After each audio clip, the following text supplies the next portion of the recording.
Welcome to episode 4 of the Tweed Champ Replica build. I got it right that time. It's only taken me 4 episodes to figure out what this is called. Today we're going to be doing actually the last episode of the cabinet build. The rest of them are going to move on to the chassis and doing some wiring, so it's maybe going to be an actual amp soon. That'll be exciting. Anyway, today we're going to start coating the cabinet tweed to protect it. Try to keep it from getting all dirty and nasty, and there's a lot of products you can use to coat the tweed. You can use lacquer, shellac, but I'm going to be using something that's on the shelf, and it is Minwax Wipe-on Poly.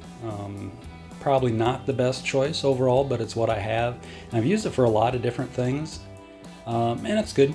I won't say it's my favorite finish ever, but it'll be okay for this. I've done some tests to see how it works with the fabric, the tweed fabric, and it does pretty good. One thing I have to be careful of is the fact that any liquid, whether it's shellac or lacquer or anything, will wick into the fibers, especially where you cut it, and it can potentially darken the fibers and give it what I call a sweat stain. Not sweet, but sweat. So anyway, let's get started coating the tweed cabinet fabric today. Let's start this project.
Time for the second coat of finish to be applied to the tweed cabinet.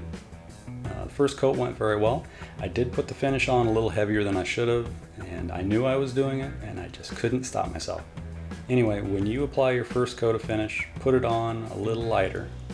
It's not a finish top coat, it's first, I don't want to call it a tack coat in this case, but you don't want it just completely saturating everything. I didn't go quite that far, but I did put it on pretty heavy in some spots. Anyway, let's get the second coat started.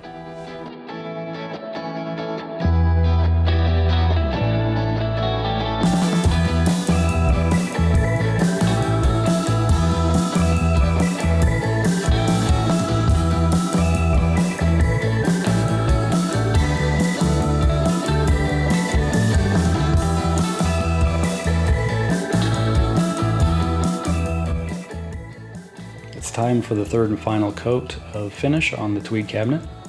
I'll start by giving the cabinet and the back panels a quick buff sanding, using fabric on fabric basically to knock down any loose fibers that are sticking up. Let's finish this project.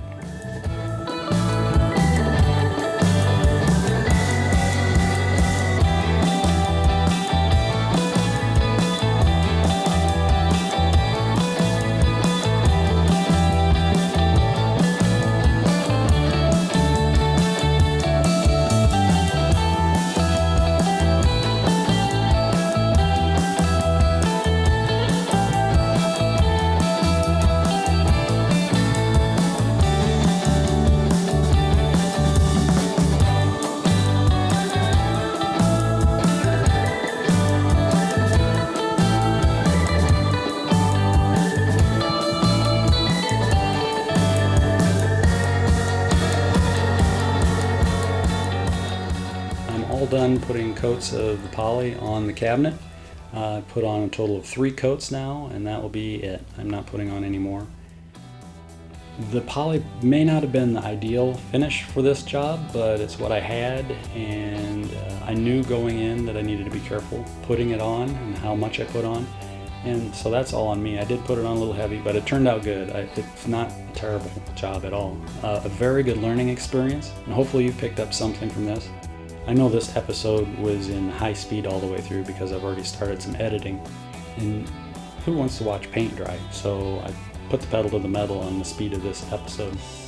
Anyway, takeaways, the poly maybe isn't the best option to use, maybe not the most user friendly, but it did work well. It is very durable, so I'm very happy with that. If I would have been a little more patient in my application, it probably would have gone better. If the weather would have cooperated, it would have been better. It is very, very humid where I'm at, so that's working against me. It's slowing down the dry of the poly.